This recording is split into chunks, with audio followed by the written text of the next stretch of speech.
Bueno, como ven ustedes, la pregunta y el tema son grandiosos, inmensos, y seguimos la mesa anterior de carácter cuasi infinito, ¿no?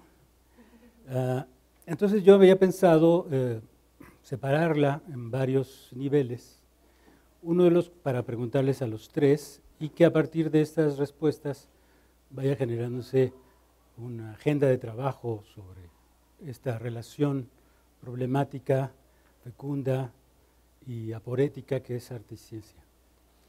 En principio me gustaría que ustedes me comentaran si tienen alguna definición o planteamiento sobre la diferencia que ustedes harían entre los procesos de arte y los procesos culturales. Y a partir de ahí, establecer si el arte tiene un lugar y una fuerza simbólica suficiente para sobrepasar las marejadas de significación que fluyen de la red en este problema de la construcción de imaginarios que está en la base de la pregunta guía. ¿Puede el arte generar imaginarios que permitan dar cuenta de las catástrofes ecológicas y de génesis humana? Y finalmente, preguntarnos sobre cuál es el ciclo por el que circulan los imaginarios sociales hasta hacerse un discurso social común, frente a tres factores: el mercado, la tecnología y el clima o el medio ambiente. Si eran esos tres, yo estaría recordándolos, pero el primero sería si ustedes pueden diferenciar entre procesos que ocurren en el ámbito del arte y si puede distinguirse del ámbito o el campo de la producción cultural. No sé quién quiera empezar. Como quieran. Yo los escucho primero porque ustedes vienen charlando desde hace rato, así que si quiere empezar alguien más, si no, yo puedo hablar, pero… Bueno, Gabriela, si quieres. Sí, bueno, primero que nada quiero darle las gracias a Adriana Casas por invitarme a participar en estas jornadas. Pues yo llegué aquí porque en 2013 me tocó coordinar un simposio en el marco del Festival Internacional de Artes Electrónicas Transitio, y el tema del simposio era la vida, ¿no? El concepto de la vida.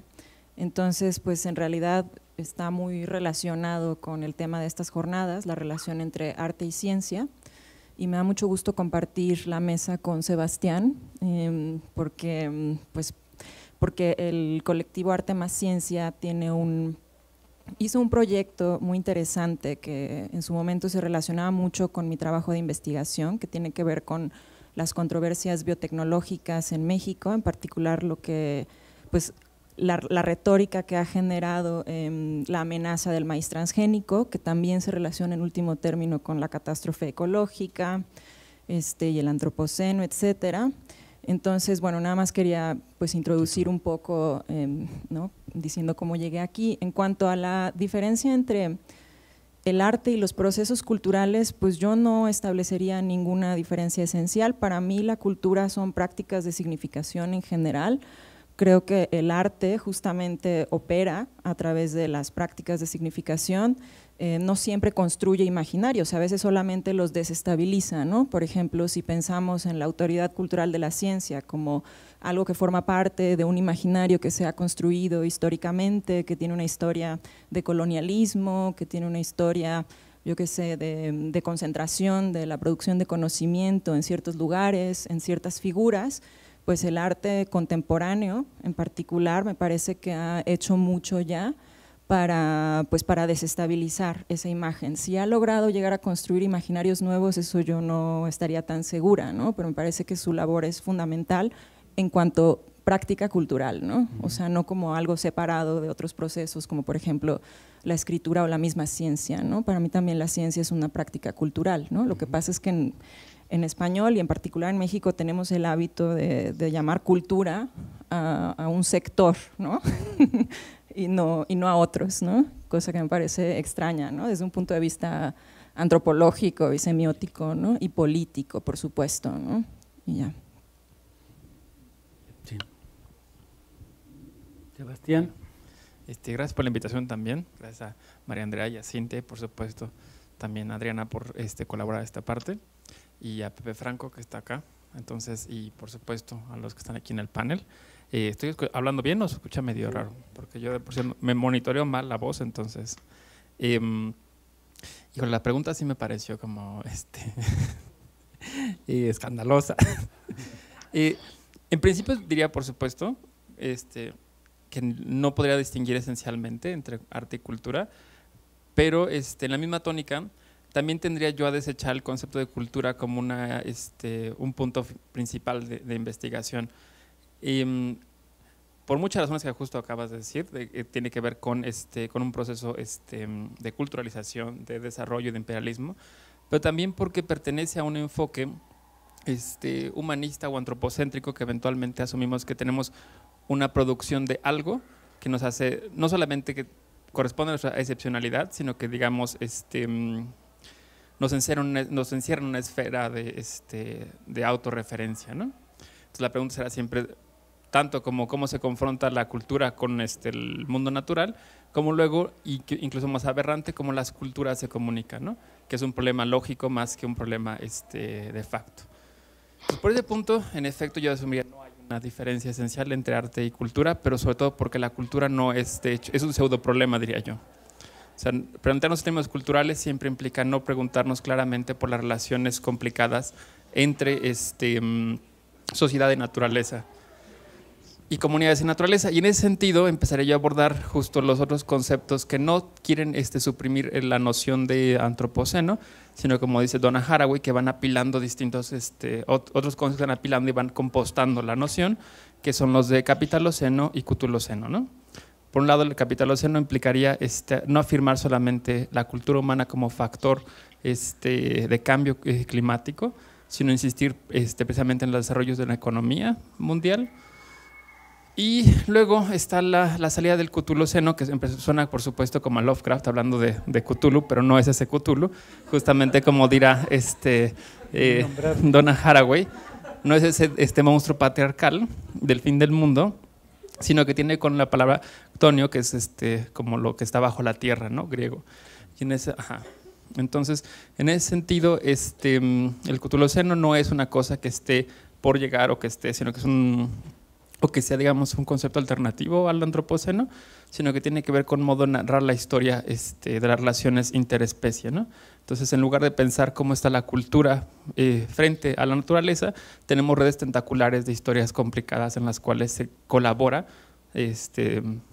para hacer mundo, ¿no? Para hacer mundos. Es la postura de Haraway, que me gustaría traer de una vez a la discusión, para no solamente empezar a pensar que la salida está en afirmarnos culturalmente como seres humanos y de ahí salir eventualmente al arte como producción de nuevas tecnologías o nuevos diseños que nos permitan dar soluciones inteligentes, ¿no? Ahí sí, en esta misma línea de no distinguir claramente entre algunas prácticas culturales y artísticas e incluso activismo, tenemos que pensar todos estos momentos en los que no necesariamente es un nuevo imaginario, pero sí son acciones que modifican entornos concretos, ¿no?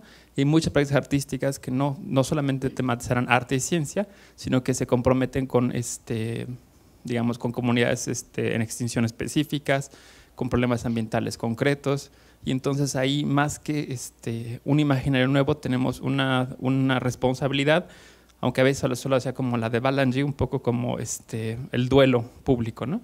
Ver cómo van desapareciendo las especies, ¿no? Y entonces se colabora políticamente, pero ya no, no con un imaginario, sino con una acción de duelo.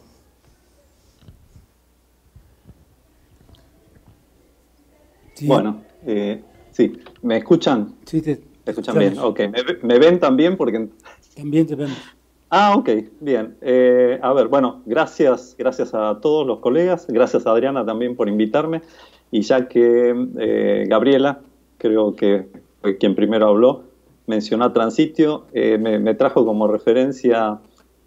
Trabajamos juntos con Adriana en el Transitio del año pasado, en el 2015, donde justamente se partió del tema de juegos, se llamó Cambios Compartidos, pero se trabajó la cuestión de juegos para, lo que se llama juegos para el cambio social, porque se pensaba de alguna manera ver qué podía ser el juego más allá del entretenimiento. Y me parece que se entrecruzó juegos con arte electrónico, pero tratando justamente de entrecruzar muchas de estas cosas que se estuvieron nombrando, como por ejemplo activismo, y no solamente el arte, a veces la ciencia, pero en función de ir produciendo lo que llamamos en su conjunto cultura.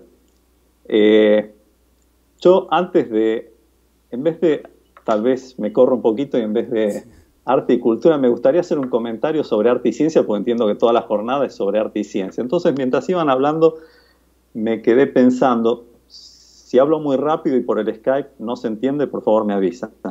Sí. Me quedé pensando en la diferencia entre conocimiento científico y conocimiento artístico, que a partir de lo que dice Jorge Wagensberg, dice más o menos esto, y que me pareció oportuno y pertinente para lo que estamos charlando. Él habla de que el conocimiento científico comunica complejidades inteligibles, mientras que el conocimiento artístico se aboca más bien a comunicar complejidades ininteligibles. Eso que suena así un poquito complicado, ¿no?, cuando uno tira todas esas palabras una tras otra, pero me parece interesante esa diferencia. Primero porque todo lo que vivimos, todo es una construcción intelectual que hacemos las personas para sostener este mundo que está en crisis permanente y cada vez más. Pero tenemos toda una construcción que hacemos, y esa división arte-ciencia y cultura, etcétera, etcétera, son las formas en que encontramos de clasificar y ordenar las cosas. Yo incluso pensaba, en estos días estamos presentando junto con otras personas un panel que habla de arte, cultura digital, o sea, vamos a tomar una parte de la cultura, arte electrónico si quieren, cultura digital y políticas públicas. Y esta misma semana estoy por presentar algo que tiene que ver con arte, datos, otro tema clave, y ciudadanía. Me parece que son todos elementos que en mi cabeza, tarde o temprano, yo los ligo por mi trabajo con los temas de cambio climático y crisis ambiental. Y para ser un poco más preciso, yo creo que tal vez muchas de las cosas que hacemos los artistas, depende de lo que entienda cada artista y lo que entiende cada artista por arte también, pero finalmente lo que hacemos es construir lo que llamamos cultura, que comprende muchas otras cosas y no solamente el arte. Pero en particular, para cerrar esta intervención, me parece que en todo caso, y quiero dar ejemplos concretos después, el arte, por un lado, está esta fuerza simbólica que mencionabas al comienzo, pero yo creo que se puede ir y se va mucho más allá de una fuerza simbólica. Está lo simbólico y a veces se puede llegar más allá. A pesar de la fuerza que tiene lo simbólico, trataré después de dar algunos ejemplos concretos, para mí van más allá de lo simbólico. Muchas gracias. Bueno, la segunda parte trataba de involucrar este proceso de construcción de sentidos en la sociedad y cómo estas múltiples polos o centros o incluso individualizaciones que se hacen de los procesos de producción de significados sociales o de reproducción de significados sociales está ocurriendo de una manera masiva a través de esta reticulación y vascularización que están ofreciendo el Internet y las redes sociales, los media social, que hacen que esta significación tenga una inestabilidad constante, unos desplazamientos constantes, y no podamos dar por descontado ningún sentido social común constante. Entonces, en ese punto, si aceptan ese diagnóstico, habría que plantearse si el arte como un lugar de producción de significados de cierta manera subsumidos en el conjunto cultural, pero de cualquier manera unos significados que parecen tener un sentido distinto al sentido simplemente cultural, habría que plantearse si el arte y la ciencia, si asumimos el planteamiento que hace Sebastián, estarían con la fuerza no solamente simbólica, sino una fuerza social para sobreponerse a esta marejada de enunciados falsos, verdaderos, verosímiles, ficticios, facticios, Es decir, toda esta proliferación del sentido turbulento que está generando esta vascularización de la producción social del sentido, que sucede a nivel ya no solamente nacional, sino global. Entonces, la pregunta era precisamente si podemos y cómo plantearnos si el arte y la ciencia tienen algún lugar específico para poder encarar o enfrentar o conducir esta marejada de sentido proliferante. ¿Vamos en orden? Bueno,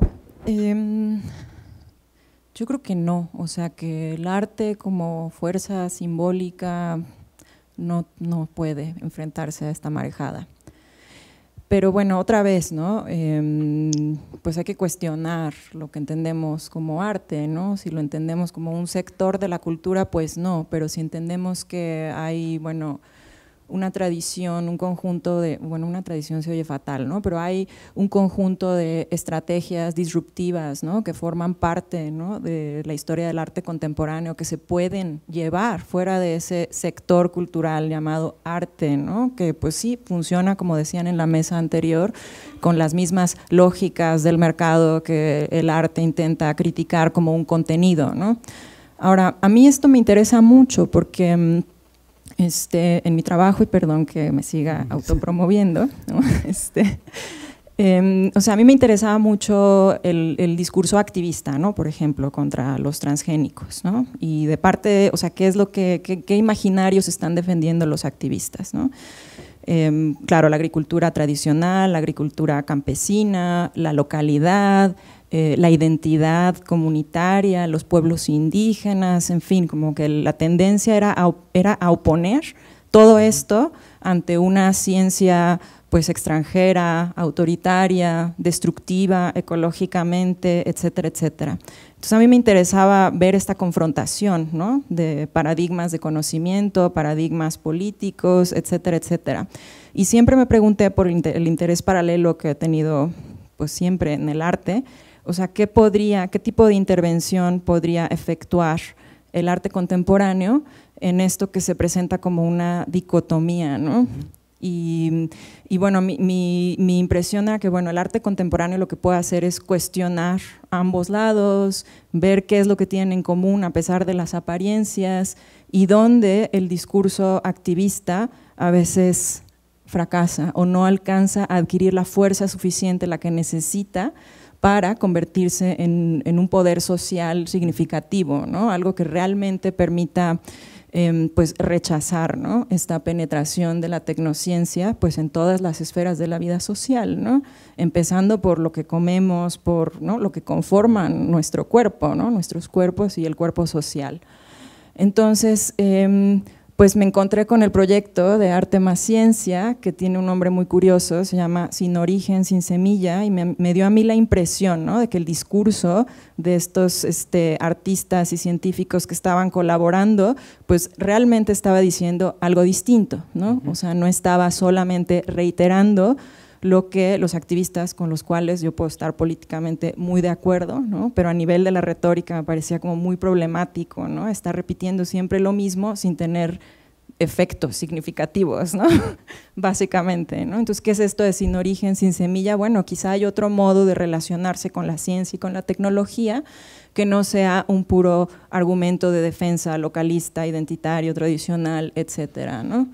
Ahora, después de encontrarme con este proyecto, del que seguramente Sebastián nos podrá hablar un poquito más, me quedé más bien desazonada, ¿no? Porque me parece que tampoco ha tenido grandes efectos, ¿no?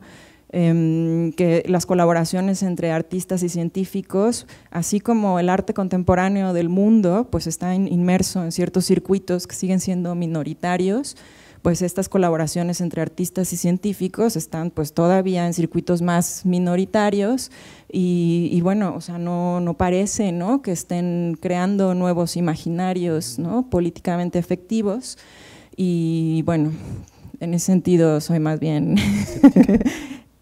A ver, sí, un poco escéptica, pero no quiero renunciar a las, ¿no? A las posibilidades, ¿no? O sea, creo que pues ya si hablamos de Cthulhuceno y estas cosas, o sea, la clave aquí está en multiplicar los esfuerzos, ¿no?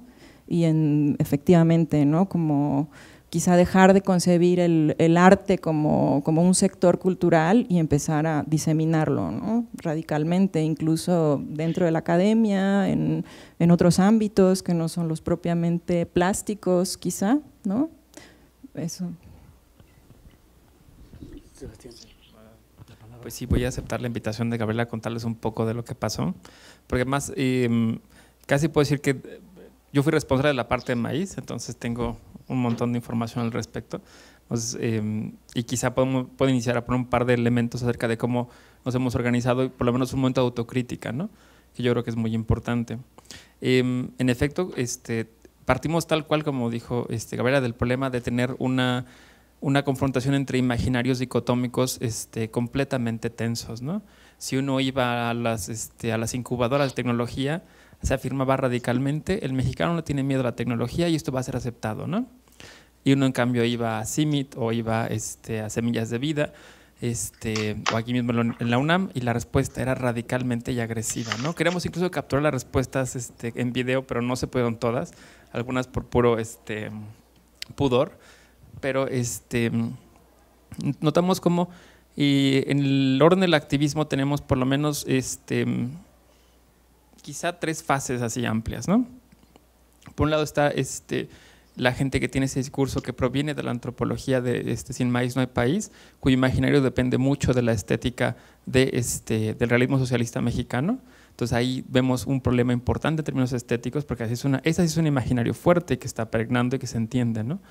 Luego está el activismo, digamos, más de corte sociológico y económico, el cual se presta también imágenes del realismo socialista, pero también, digamos, vuelven a la búsqueda de imágenes como, digamos, no quiero decirlo feo, pero quizá como un poco folcloristas, ¿no?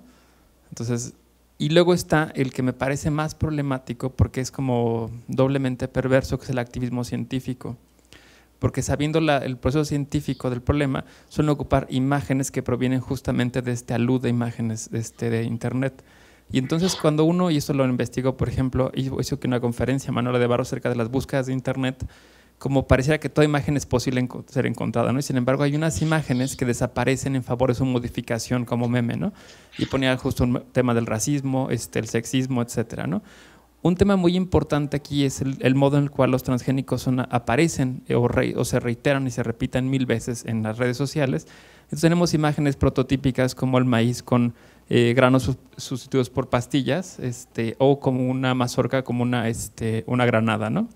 Entonces ahí no solamente tenemos el imaginario de pureza de la tierra, sino que tenemos ahora el imaginario bélico incluido en los transgénicos, ¿no? Sin contar los frankenmonstruos y ese tipo de cosas, ¿no? Como el tomate con dientes y eso que aparecen, y son ocupados en las conferencias constantemente como una estrategia retórica.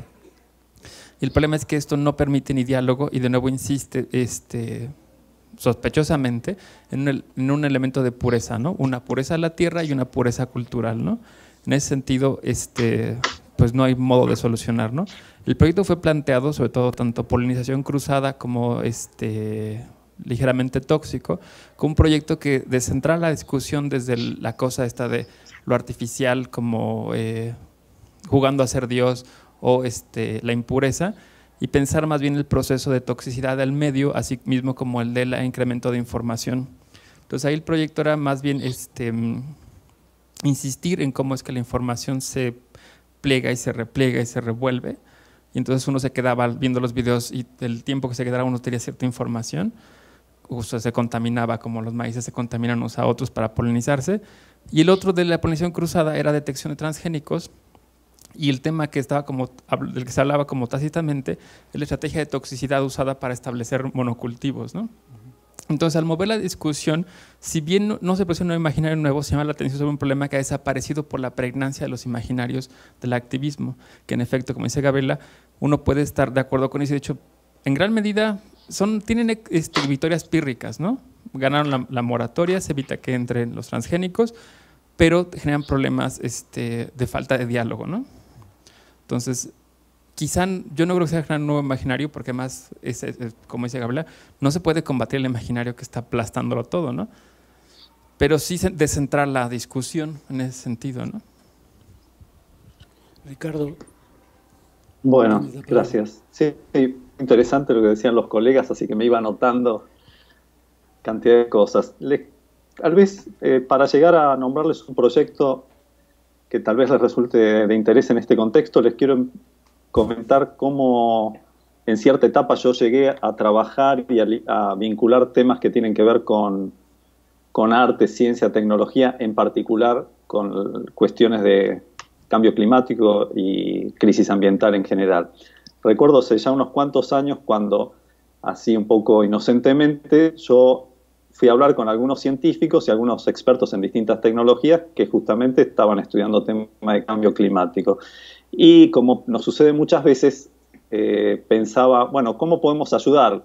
Uno se acerca a cierto tipo de personas que tienen el conocimiento científico en cierta área y en particular uno dice, bueno, es que podemos nosotros ayudar, pensando que me iba a dar una palmadita en el hombro y me decir, bueno, anda pibe, como decimos en los porteños, anda pibe, volvé a tu casa, seguí haciendo los ruiditos, pues yo hago ruiditos raros como compositor, y fue todo lo contrario, Se repitió que los científicos y los expertos en tecnología me decían prácticamente palabra más, palabra menos, los que van a cambiar las cosas son ustedes, refiriéndose a los artistas, no nosotros. Nadie cambia el mundo con estadísticas, cuadros y explicaciones científicas. Nadie lo hace.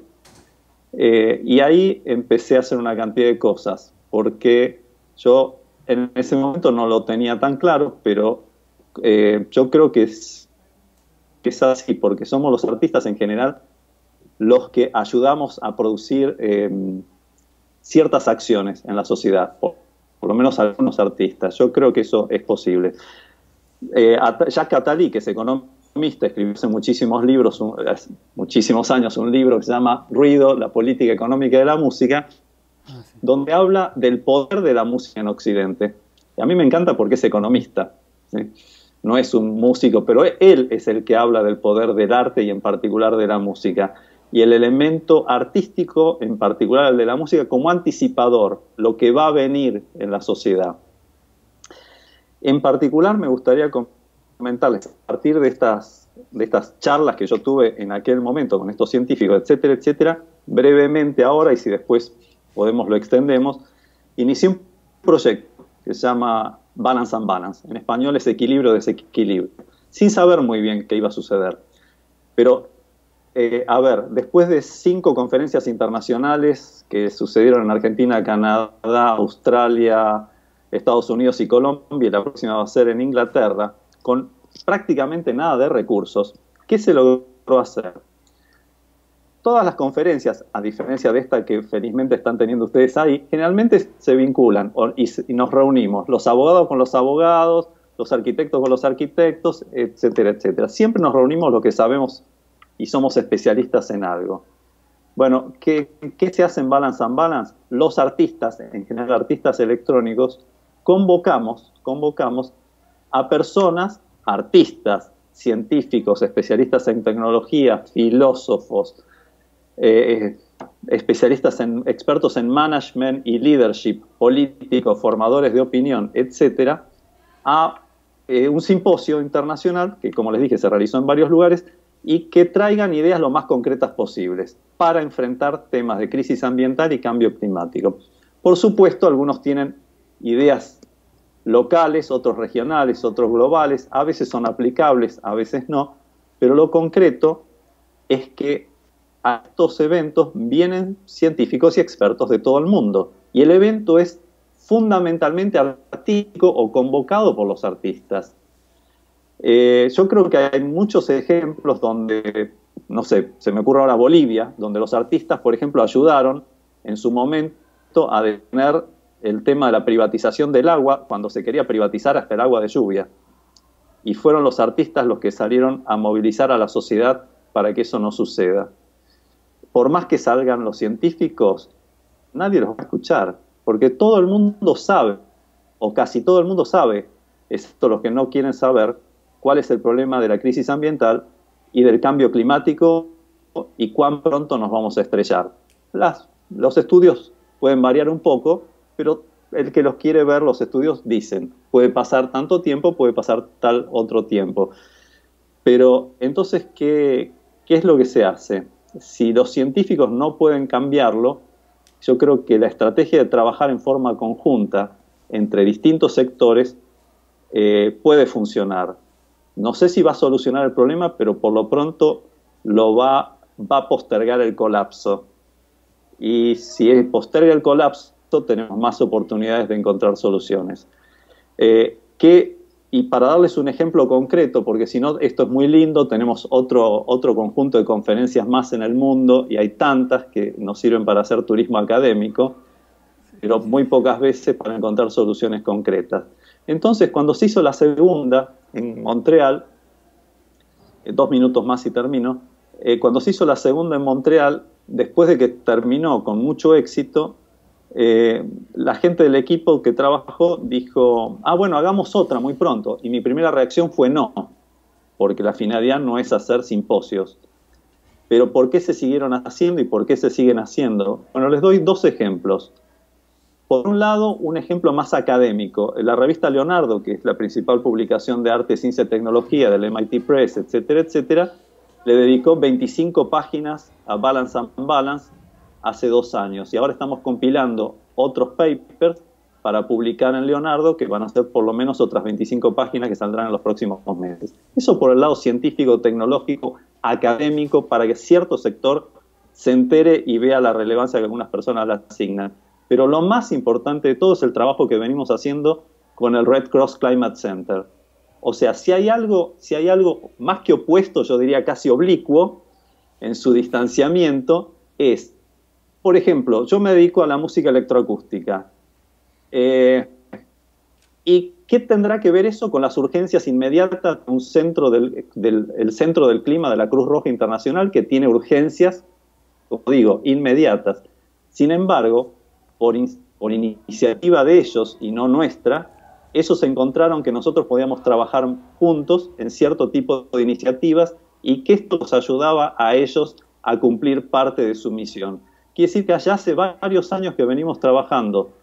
Artistas electrónicos, hemos hecho una serie de acciones con artistas sonoros y electrónicos de todo el mundo, trabajando en conjunto con el Red Cross Climate Center.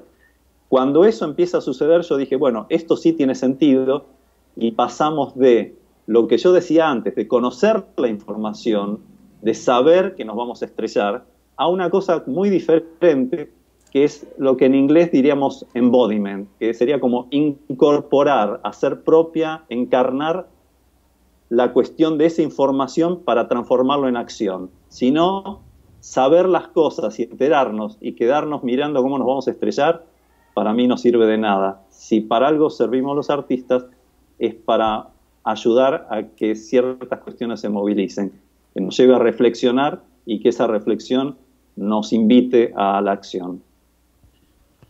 Gracias.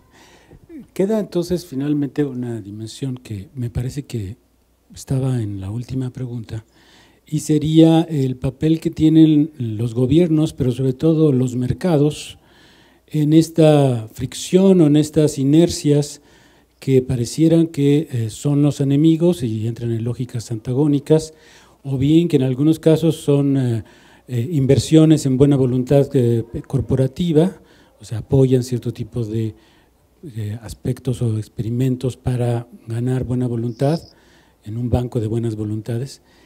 Pero me parece que hay esta dimensión del mercado como un espacio ineludible en esta forma de capitalismo simbólico en el que estamos, en la que van a aparecer películas como Terremoto, como Huracán, que generan esta información de una manera dramática, incluso trágica o catastrófica, y generan quizá una serie de anticuerpos significativos o bien de anestesias sensibles con respecto al fenómeno global, planetario, y solamente sirven para estar 2 o 3 horas viendo grandes efectos especiales. frente a ese tipo de iconicidades, frente a ese tipo de narrativas, ¿qué tanto puede el artista más el científico generar incidencias en uno de los procesos que en teoría de la comunicación se llaman los procesos de difusión, diseminación y divulgación, o por ejemplo en la teoría de la comunicación de innovaciones, el proceso de transformar de una información en una actitud a un comportamiento o a una acción? O sea, todas estas dimensiones de los procesos de circulación de la significación en la sociedad, esto es, el poner a moverse la cultura, me parece que no sé si sería interesante oír cuáles han sido las experiencias frente a estos obstáculos que ofrecen los gobiernos en la reproducción de, diría yo, tradición, o sea, lo que se transmite de una generación a otra, y el mercado en estos intereses inmediatos, instrumentales y pecuniarios que supone un nuevo tema como las catástrofes ecológicas o el hecho mismo del humano como un virus en el planeta, ¿no? No sé, pasamos primero con Gabriela y seguimos el mismo orden. Gracias. Híjole, tengo muchísimos apuntes. A ver, capitalismo simbólico dijiste, ¿no? Y es que quisiera retomar la pregunta anterior que habías hecho sobre la marejada, ¿no? Sí. Internet, o sea, creo que está vinculado, porque ¿qué tipo de… O sea, ¿qué nos está haciendo la interconectividad, ¿no? Y la instantaneidad? O sea, no es una cuestión solamente de contenidos, ¿no? De información, de retórica, de figuras, ¿no? Es qué es lo que está pasando con nuestra capacidad para prestar atención, para percibir algo que no podemos percibir de manera inmediata, ¿no? Aunque se oiga… Porque ¿cuál es el problema con el cambio climático, por ejemplo? Pues que ocurre en unas escalas que no somos capaces de percibir, ¿no? Y bueno, tenemos acceso, ¿no? En esta inmediatez a algo que está completamente regulado por el mercado, ¿no? O sea, básicamente, ¿por qué se está acabando el mundo? Pues por un estilo de vida, por una manera de estar en el mundo que tiene que ver con la satisfacción inmediata de lo que se nos ocurre a cada instante, ¿no? Y los medios, ¿no? La interconectividad, pues solamente están fomentando eso, ¿no? De una manera que se puede describir incluso como adicción, ¿no? Entonces es muy difícil, ¿no? Dar crédito de lo que está ocurriendo en el mundo, ¿no? O sea, podemos ver imágenes de osos polares, podemos ver imágenes de icebergs que se están derritiendo, podemos ver estas películas que mencionabas tú sobre el fin del mundo y que finalmente pues refuerzan narrativas muy antiguas, ¿no? Narrativas apocalípticas, ¿no?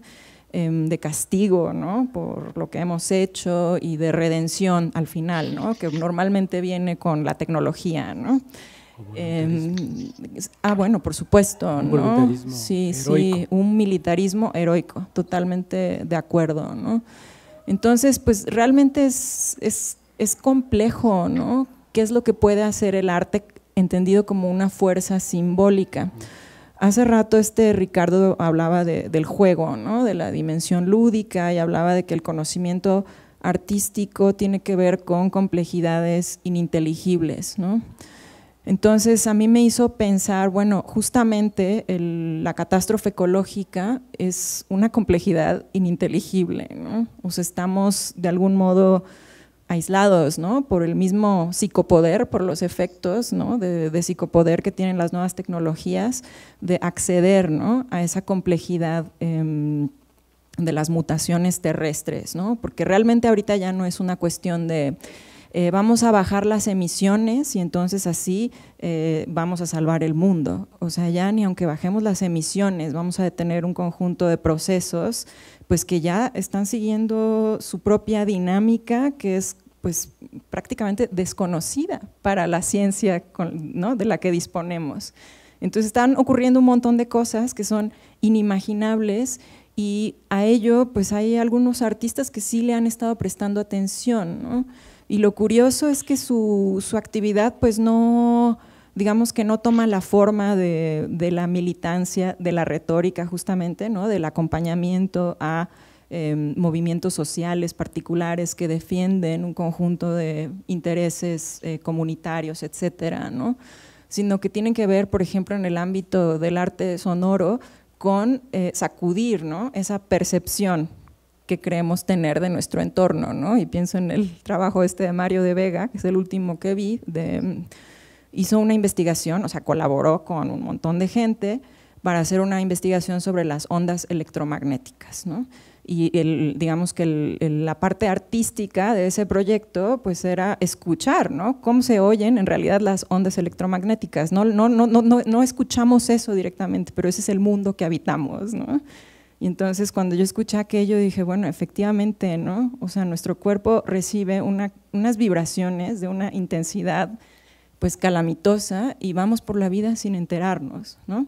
Claro, era un proyecto complejo, ¿no?, porque no era solamente esa experiencia, no era solamente la dimensión estética, sino que había ahí una investigación y había un conjunto de intervenciones, ¿no?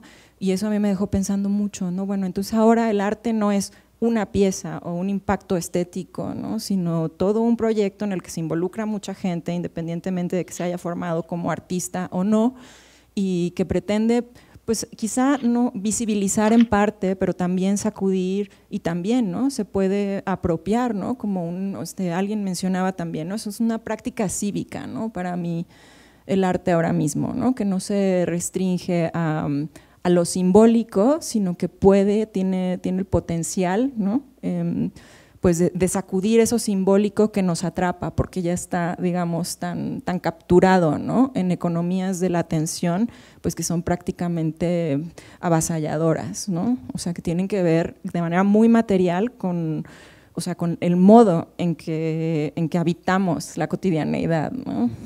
Y ya, eso, ya no sé, me fui por otro lado. Ok, estoy tomando notas. Y este último concepto me encantó. Esto de la arte como práctica cívica contra las economías de la atención, honestamente, eso me gustaría seguirlo platicando. Todavía me está cayendo la idea, entonces ahorita nada más. A ver, déjenme ordenar mis pensamientos. Primero, el tema de qué se hace con los mercados. Honestamente es un problema que a mí me aterra incluso darle como vueltas, porque justo en el cambio de antropoceno a capitaloceno, como decía, hacen varios autores, entre ellos Donna Haraway, se plantea justo la incapacidad de controlar el proceso de mundanización o desarrollo de mundos, ¿no? Y ahí me parece que, es decir, de lo que carece la valorización del valor es justamente de una finalidad real, ¿no? Y preguntarnos por el modo de establecer finalidades o fines justo de comunidades concretas me parece urgente. ¿Cómo se hace eso y cómo se hacen comunidades? Me parece todavía como una cosa que no sé bien, aunque hay mucha gente pensándolo, yo en lo personal no logro darle todavía la vuelta, como apropiarlo, ¿no? Pero sí, justo en la primera reunión cuando platicamos para qué juntar arte y ciencia, y en este caso siempre nos omitimos los humanistas, la cuestión interesante es pensar esos fines precisos, no solamente hacer universidad en el sentido de vincularnos y ganar puntos por ser interdisciplinarios, ¿no?, sino pensar fines justamente ante la falta, esta gallina sin cabeza que es nuestro mundo, ¿no? Eso por un lado, ¿no? Como el problema sería no solamente desarrollar el vínculo arte y ciencia, sino comunidades con fines reales, ¿no?, cualquiera cosa que signifique eso. Luego, tomando también el concepto ahorita de complejidades ininteligibles, me parece que aquí es una cosa que he estado trabajando, no es el concepto precisamente, sino el tema de lo sublime y cómo se apropia, digamos, un sublime cinematográfico o como le llaman un falso sublime también. No me acaba de gustar, pero aquí utilizan el concepto para hacer referencia al kitsch. Entonces, en ese sentido, sacan a Greenberg de nuevo, el increíble de rescatar a Greenberg, y lo utilizan y yo lo utilizaría más bien para pensar cómo en este sublime fílmico de estas películas apocalípticas, lo interesante en términos de lo sublime kantiano es que suprime la responsabilidad moral que tiene lo sublime y más bien se vuelve un deseo por la imagen en tanto poder, ¿no? Y ahí uno tendría que pensar cómo estas imágenes tienen una pedagogía de, digamos, de educación en la destrucción y en el consumo brutal, de sentir placer por ver la destrucción, ¿no? Y en ese sentido, esas películas bien intencionadas del cambio climático, de hecho nos ponen de nuevo con el sentido de lo sublime. ¿Quién es el que está detrás de lo sublime? Somos nosotros que estamos complaciéndonos con la destrucción, ¿no? Es una autocomplacencia de ver somos nosotros los que destruimos el mundo, ¿no? Es una fuerza humana gigantesca la que está detrás de esto. Así que contra las imágenes había que pensar justo el momento en el que el desarrollo artístico nos quita la imagen de por medio, en la complacencia justamente de en esta cosa que quiero vincular, pero todavía no me cae el 20 que dices, las economías de la atención, cómo solamente nos fijamos en el icono y en ese sentido una suerte de amor al ídolo y no pensamos justo en la responsabilidad que está detrás, ¿no? Entonces ahí estoy apenas como dándole vueltas, pero... Ricardo, me agarraron tomando, los escucho y sigo tomando notas. Muy interesante. A ver, también tratando de poner las ideas un poco en orden. Gobiernos y mercados. Gobiernos y mercados forman parte de la realidad. Entonces, si queremos pensar en el arte y los artistas en esa forma tan romántica de vamos a ir en contra de, yo no creo que se logre tanto, sinceramente. Retomando lo que les decía antes del Balance and Balance, recuerdo que en el 2015 en Arizona vino una persona de lo que podríamos considerar son como los enemigos, ¿sí? Vino el vicepresidente de una compañía de esas que ni se conocen de tan grandes que son porque operan en ciertos niveles de consultoría con grandes gobiernos. Operaba en unos 120 países con un budget, con un presupuesto de unos 120.000 millones de dólares anuales. Este señor se quedó los 3 días, junto con todos los artistas, filósofos, etcétera, etcétera. Y yo creo que todos aprendemos de los otros y tratamos de entender cuál es la ética del otro, porque me parece que es el único modo de empezar a encontrar los puntos comunes que hagan avanzar, los puntos comunes y las diferencias en las que podemos decir estos son los elementos en los que claramente pensamos distintos, pero tratando de ir un paso más allá y teniendo el tiempo y la oportunidad directa de dialogar, debatir, confrontar, para poder ver qué se hace. La buena voluntad no sirve. Es un paso, pero digo, no sirve, me refiero, es un paso, no es suficiente, ¿sí? Porque con los años cada vez utilizo más de esas frases hechas. Tenemos el camino del infierno, está empedrado de buenas intenciones, ¿no es cierto? Entonces, entre otras cosas, piensen en las próximas políticas que se vienen ahí nomás al norte de donde están ustedes, y al mismo tiempo, ayer o antes de ayer, leía un artículo, es como anecdótico, pero creo que refleja estado de situación. Al mismo tiempo, decía un artículo en el diario, Miami se está quedando sin playas por el aumento, por una serie de críticas locales y por el aumento del nivel del mar. Entonces, al mismo tiempo, no existe, se dice... ¿No quieres repetir un poco? Que se está quebrándose un poco tu... perdón. Decía, al mismo tiempo, por un lado, algunos políticos dicen el cambio climático no existe, y por otro lado, leí en este artículo que en Miami se están quedando sin playas por una serie de problemas locales y además por el aumento del nivel del mar.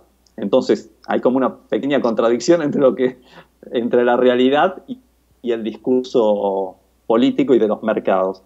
Yo creo que a veces, aunque sea necesario por una parte, se discute a nivel político cuestiones que prácticamente son absurdas, porque estamos hablando de problemas cotidianos menores frente a los problemas gravísimos que vamos a tener en muchísimos países y que estamos ya teniendo en muchísimos países. Pero el tema del cambio climático no es una cuestión imaginaria. ¿Por qué? Porque si analizamos lo que está haciendo el Departamento de Defensa de los Estados Unidos, entre sus prioridades de análisis por posibilidad de conflicto, ¿cuántas de ellas tienen que ver con el cambio climático? Sería interesante ver, si esto no existe, ¿por qué tienen tantas prioridades relativas al cambio climático? ¿Por qué algunos países en Asia están construyendo por lo menos se estaba analizando hasta donde se estaba construyendo tremendo paredón. No solamente ustedes tienen posibilidades de paredones grandes, sino paredones para que cuando se les inunde ese país, toda la gente de ese país no se pueda ir al país vecino. Algunos esto es en un país, digamos, en Asia, y dentro de la Polinesia ya sucedió que algunas personas, su nación entera, tuvo que comprar territorio en otra isla para poder mudar todo su país adentro de otro país. Esa nación se va a vivir dentro del Estado nacional de otro lugar. Entonces, esa es la realidad que estamos viviendo, y eso pasa no solamente en Asia y Polinesia, sino pasa con los cunas en las islas de San Blas, en Panamá, y etcétera, etcétera, etcétera. Entonces, a ver, ¿cómo se generan comunidades? Yo no sé qué cosas funcionan y qué cosas no. Lo que sí sé es que tenemos que intentar, mientras vamos pensando, tenemos que hacer. Porque si no, cuando terminemos de encontrar la solución, no sé quién va a quedar para aplicarla. Yo creo que una forma es el trabajo transdisciplinar. Y perdón, doy una referencia de lo que yo hago, que es lo que mejor conozco. En mis clases, tanto lo hice en Canadá, donde yo enseño, como lo he hecho en otros talleres. Por ejemplo, mis alumnos que son artistas, a mis clases han venido antropólogos, filósofos, un científico espacial, un mago, no sé, gente del mundo del baile, un camionero, un especialista en rayos X, un supervisor de call center, y así se aprende, porque para aprender las técnicas y las tecnologías no nos hace falta ir a la universidad. Los chicos en la universidad aprenden de técnicas y tecnologías por YouTube ahora. Sí. A la universidad vamos para otra cosa, y me gustaría ir redondeando con esa idea. Vamos por una cuestión de desarrollo de pensamiento crítico, de poder debatir ideas, y yo creo que la clave está en que repensemos urgente la universidad del futuro, porque la universidad es lo que moldea el resto de la sociedad. De ahí salen los abogados, de ahí salen los arquitectos, de ahí salen los ingenieros, y todo lo que la universidad certifica para permitir que la sociedad que tenemos a nuestro alrededor sea como sea. Entonces, la ayuda desde lo transdisciplinar me parece que va a dar un paso adelante. Bueno, pues muchísimas gracias. Creo que ya se nos acabó el tiempo. No sé si todavía haya tiempo para alguna pregunta. ¿Sí? Nos van a preguntar al panel.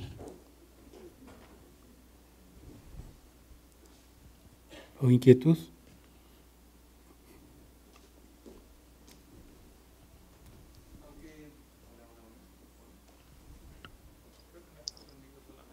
¿Nada más está prendido este? Si te pueden pasar el micrófono así. Ya.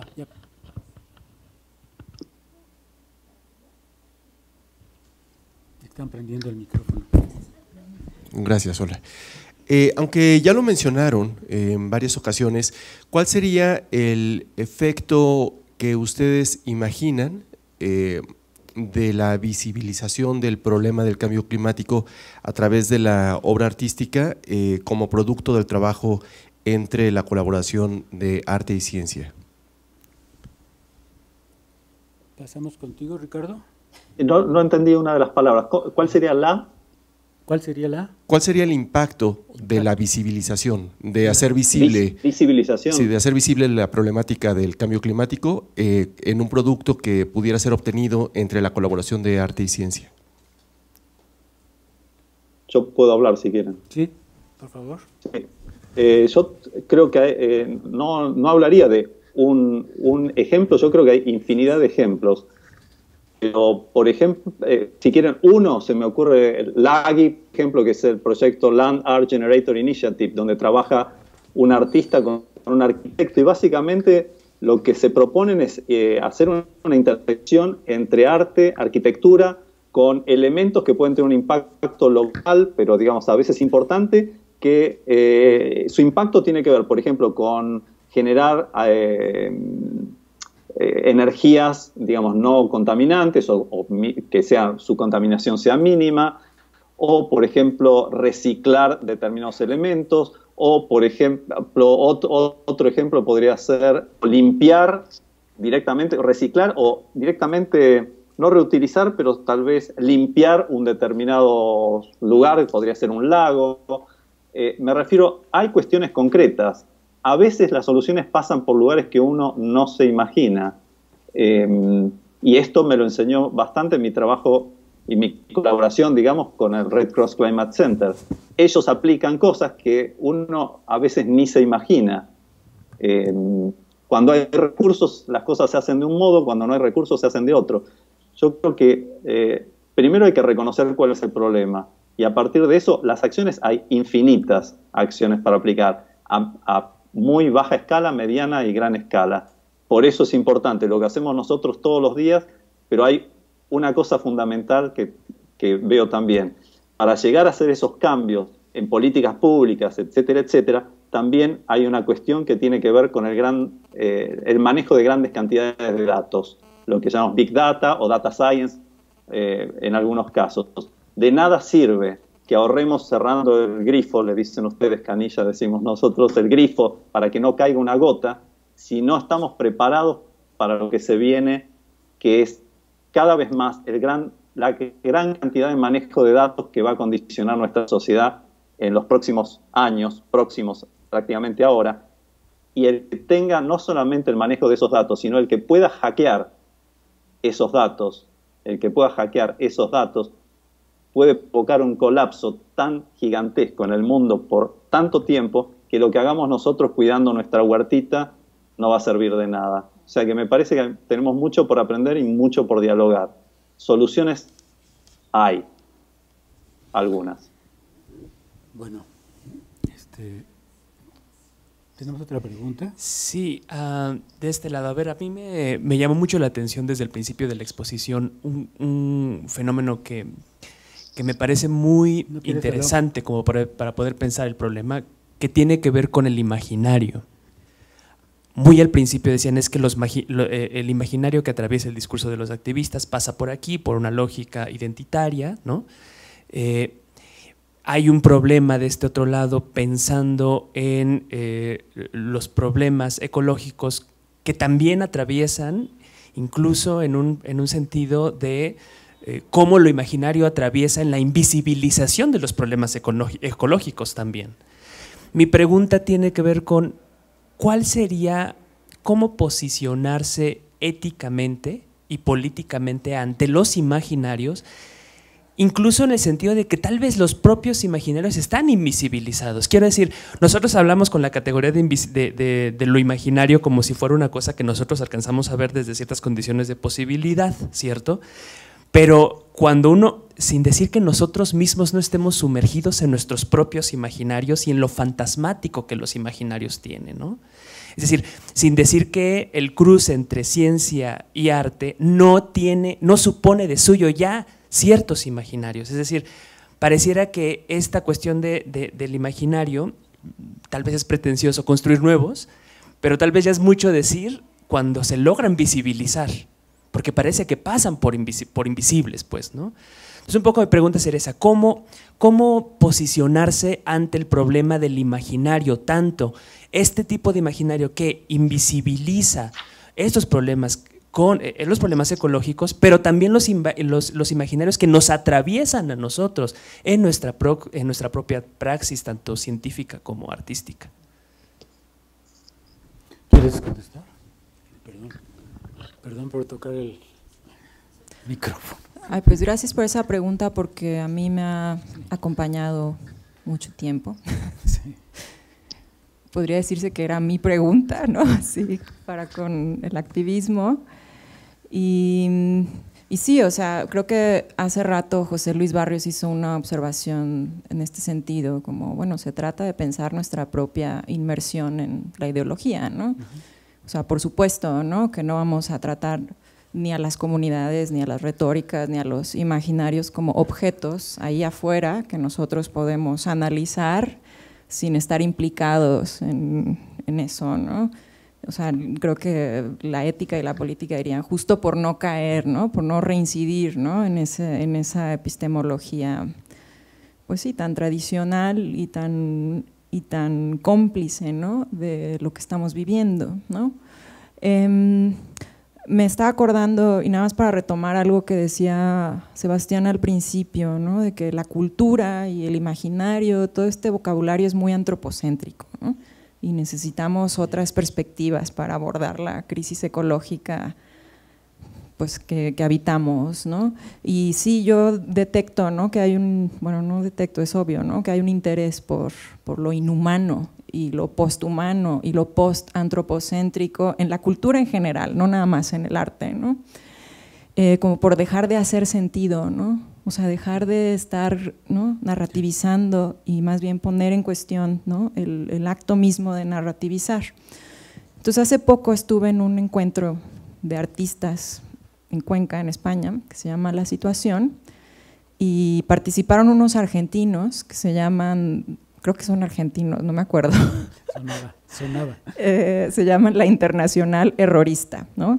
Tienen ya muchos años trabajando. Entonces, bueno, para mí fue como una epifanía, ¿no?, porque intervinieron al final del encuentro, cuando todo mundo, como tenía estas pretensiones de ser así muy horizontal y muy conflictivo y muy participativo y no sé qué, pues se armaron los pleitos entre las feministas y entre los semiotas y entre los del afecto, ¿no? O sea, como que empezó todo a hacerse una cosa como de sectas en disputa, ¿no? Y quién iba a definir lo que había sido aquel encuentro. Y llegaron estos de la Internacional Errorista, interrumpieron el debate que ya estaba como estancado, ¿no? Ya nomás estaba dando vueltas y no había manera de salir de ahí, ¿no? Entonces estos interrumpieron y llegaron vestidos de mazorcas, ¿no? Y se presentaron como transgénicos y transgénero y trans de todo, y empezaron ahí a contar chistes y sacaron a todo mundo del auditorio. Armaron una performance en la que el eslogan era "no se puede". ¿No? Entonces iba toda la gente muy contenta diciendo "no se puede", ¿no? Pero lo que se les venía a la cabeza, ¿no? Y entonces yo estaba muy impactada porque, o sea, de verdad que me pareció una revelación, ¿no? Digo, aparte de que detecté ahí, bueno, o sea, estrategias, eso, ¿no? Tácticas, estrategias, ¿no? Dadaísmo, ¿no? Pero ahí el asunto era que, el propósito era que no tuviera sentido, ¿no? Y eso es lo que hacía toda la diferencia. Claro, ellos son anticapitalistas y están metidos en 8,000 asuntos que tienen que ver, por ejemplo, con los daños, ¿no?, que está causando la soya transgénica en Argentina y demás. Pero su manera de intervenir era como negativa y muy poderosa, ¿no? Entonces a mí eso, después de lo de Sin Origen, Sin Semilla, como que dije, mira, o sea, es que hay todavía otras posibilidades, ¿no?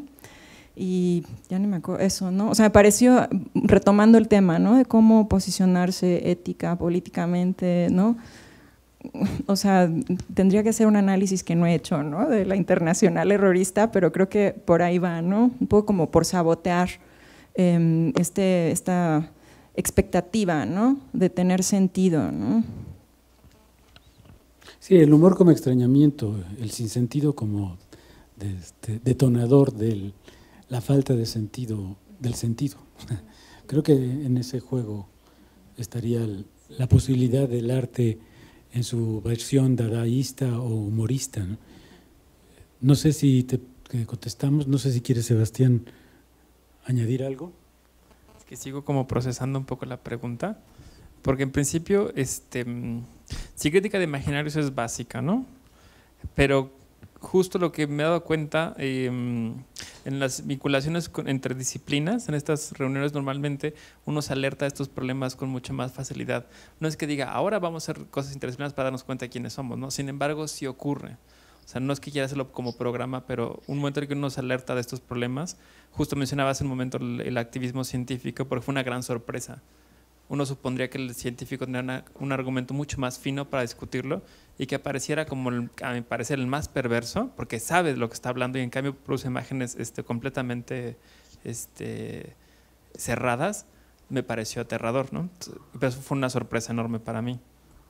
Ahora, pues sí, o sea, la pregunta de hacer visibles imaginarios que nos atraviesan, pues es la pregunta, pues digamos, hermenéutica, de dónde se para uno, ¿no? O el conocimiento situado. ahí sí yo creo que es como simplemente es lo que se hace, pues. O sea, no es un pero, sino que pues ni modo, ¿no? Desde ahí se empieza a discutir. Y entonces, acerca de los imaginarios relativos al tema del cambio climático y hacer visible, que quizá es una cosa que me quedó pendiente, el problema es que sí es visible y se ha hecho muy visible y patente, ¿no? Entonces la cosa es que poner imágenes de nuevo, si bien puede ser retóricamente interesantes, un poco como decía Ricardo, los proyectos que él mismo mencionaba no era hacer visible el cambio climático, sino ahora sí establecer narraciones concretas de procesos complicados que están en este momento, ¿no?